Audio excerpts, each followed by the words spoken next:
बिस्मिल्लाहिर्रहमानिर्रहीम। शुरू करती हूँ अल्लाह के नाम से जो बड़ा मेहरबान नहायत रहम करने वाला है।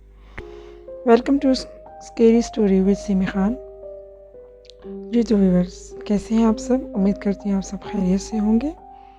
अल्लाह ताला हम सबको अपनी अमान में रखे, आमीन। तो आज की जो मैं हॉरर स्टोरी आपके साथ शेयर करने जा रही हूँ वो मिस नाहिद ने हमें अपने वालिद का वाक़या सुनाया जो उनके वालिद के भाई के साथ पेश आया, यानी कि आप ये कह लें कि उनके ताया के साथ पेश आया।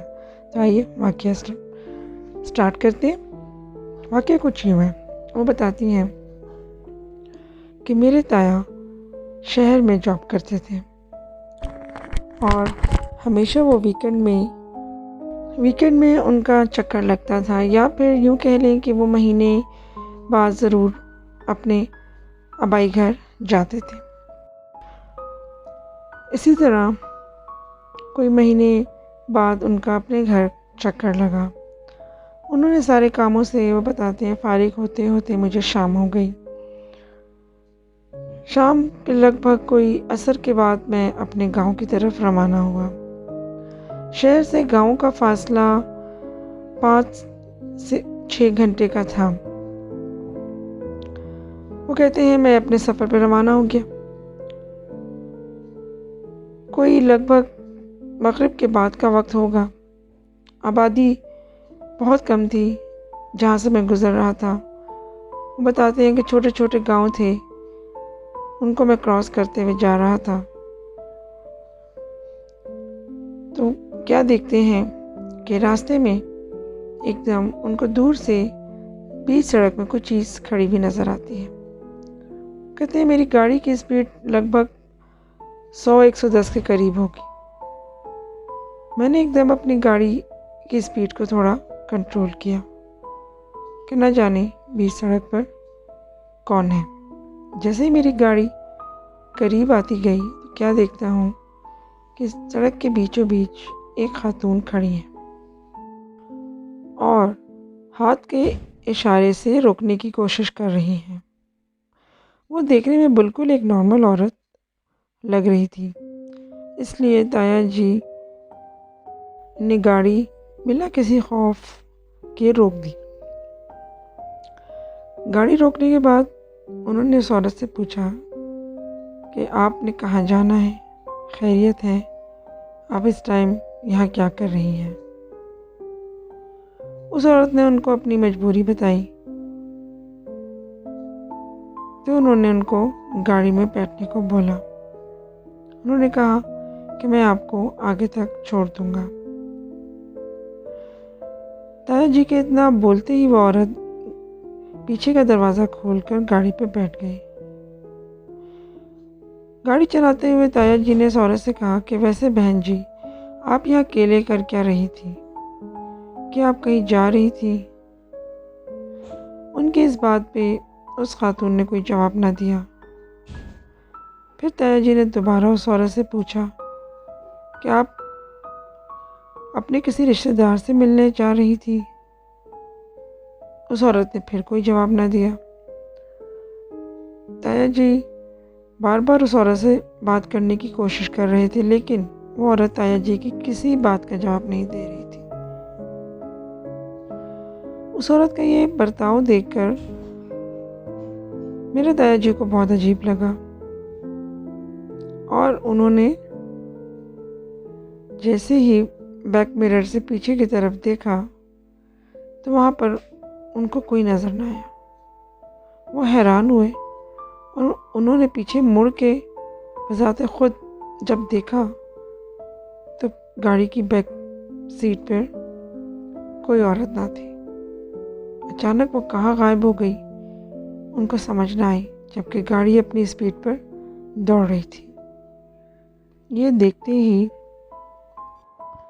ताया जी परेशान हो गए और बहुत डर गए कि चलती गाड़ी से आखिर वो औरत गायब कैसे हो गई। उन्होंने बस गाड़ी की स्पीड लगाई और सीधा दादाजी के पास जाकर रुके। और जब वो घर पहुंचे तो बहुत घबराए हुए, बहुत ही हैबत में थे। दादाजी डर गए कि क्या बात है, क्या हुआ है, खैरियत तो है। तो उन्होंने सारा वाक़या अपने वालिद को बताया।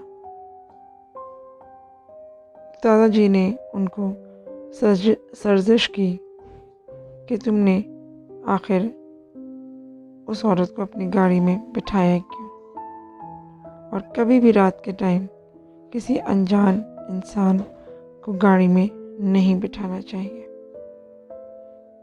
तुमने क्या सोच के उस औरत को लिफ्ट दी, जबकि तुम जानते थे कि वहाँ बयाबान है, आबादी नहीं, रात का टाइम है। जाहिर है एक आम इंसान इतना बड़ा रिस्क नहीं ले सकता और ऐसी जगह पे नहीं खड़ा होगा। तुमने समझदार होते हुए भी इतनी बड़ी बेवकूफ़ी की। गर्ज दादाजी ने उसको, मेरे तायाजी को ठीक ठाक डांट पिलाई और बोला, जाके नफिल पढ़ो शुक्राने के कि अल्लाह ने खैर कर दी और तुम्हारी जान बचा ली। जी तो नाज़रीन, यकीनन आपको स्टोरी अच्छी लगी होगी।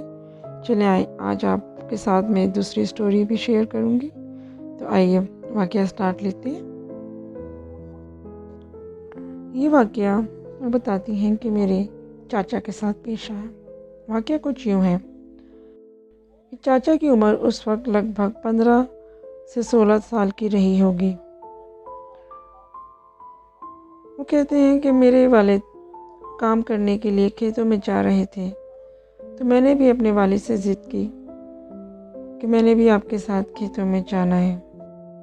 मेरे ज़िद करने पे मेरे वालिद मान गए और मुझे अपने साथ ही खेतों में ले आए और ख़ुद काम करने में लग गए। कहते हैं मैं दादाजी को काम करते हुए देख रहा था और खेतने में मुझे कुछ ही दूरी पर इमली का पेड़ नजर आया और मेरे मुंह में पानी आया। मैं जल्दी से इमली के पेड़ की तरफ चल पड़ा। वहाँ जाकर रुका और उस पेड़ को अभी गौर ही कर रहा था कि उसमें कुछ कच्ची इमलियाँ थोड़ी बहुत लगी हुई थीं। अभी मैं उनको तोड़ने की कोशिश ही कर रहा था कि इतने में मुझे एक आवाज़ सुनाई दी। मुझे ऐसा लगा जैसे मेरा कोई नाम पुकार रहा है। अभी वो इधर उधर देख ही रहे थे कि आवाज़ कहाँ से आई, कि उनको दोबारा से वही आवाज़ आई कि रहीम दाद, यहाँ क्या कर रहे हो। कि मेरे पैरों से एकदम ज़मीन निकल गई कि आखिर मुझे कौन बुला रहा है, और आवाज़ बिल्कुल इमली के पेड़ से ही आ रही थी। मैंने गौर किया तो मैं क्या देखता हूँ कि इमली के पेड़ में एक काला साया सा बैठा हुआ है।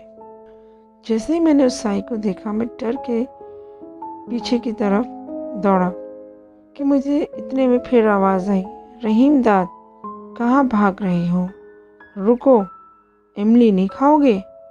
और साथ ही एक कहके की आवाज़ आई कि जैसे कोई मेरे ऊपर हंस रहा हो।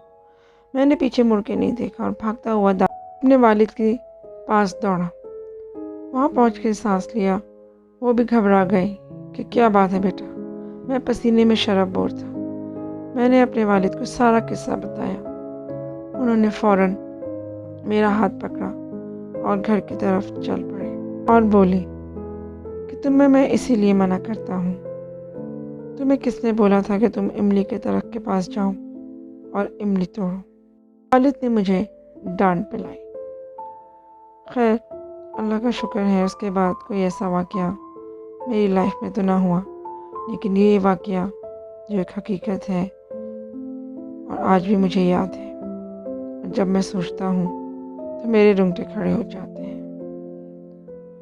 जी तो दोस्तों, यकीनन आपको ये स्टोरी भी अच्छी लगी होगी। इंशाल्लाह अगली स्टोरी के साथ हाजिर होंगी। उस वक्त तक के लिए इजाज़त दीजिए। अपना और अपने बड़ों का और आसपास के लोगों का भी ख्याल रखिए। कर भला और हो भला। इंशाल्लाह आपसे मुलाकात होगी एक अच्छी हॉरर स्टोरी के साथ। इजाज़त दीजिए। अल्लाह हाफ़िज़।